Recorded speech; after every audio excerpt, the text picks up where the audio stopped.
The directors of the Federal Bureau of Investigation, National Security Agency, Cybersecurity and Infrastructure Security Agency, and National Counterintelligence and Security Center say they're collaborating on election security. FCW reports Robert Kolaski, the director of the National Risk Management Center at CSIS, says there are no sustained campaigns against election infrastructure right now that could impact election results. Suzanne Spaulding, Senior Advisor of Homeland Security at the Center for Strategic and International Studies. She's former Undersecretary for the National Protection Programs Directorate at the Department of Homeland Security. Suzanne, it's great to see you. Thank you for coming back. Your former organization, now known as CSIS, is part of this circle. How are they working together? How are they collaborating on election security? Francis, it's great to be back. Thank you for having me. I thought the video was really an impressive joint effort of these four key agencies coming together to present a unified message to the American public. And I think it's an indication that they are working together behind the scenes, and certainly each of them is doing for the integrity of the election. I thought Bill Evanina was terrific, our national counterintelligence executive, our top counterintelligence official, talking about the various things that our adversaries are trying to do. And he went through a list of the activities that they are seeing. And I thought that was important to put in front of the American public.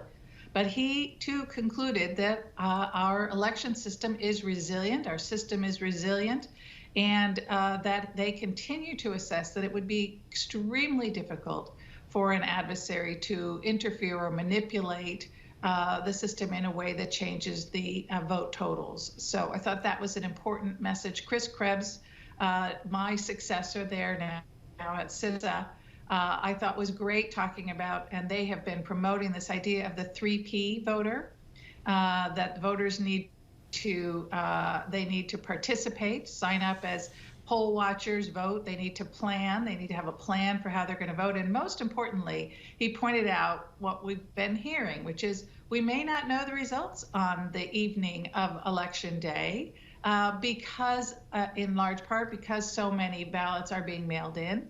And he said, and that's okay.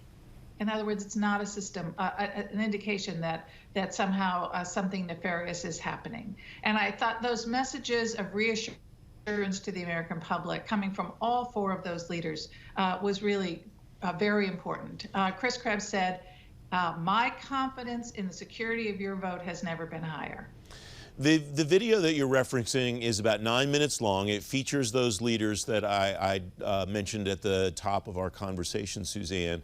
And you're right, it's a very reassuring message because in the course of the 9 minutes, each of those speakers says specific things about what the organization that leader leads is doing to provide election security. And so I took that as not just a reassuring message to a voter like me, but as a message directed at potentially somebody who wants to try to mess with the election too. Am I off base there?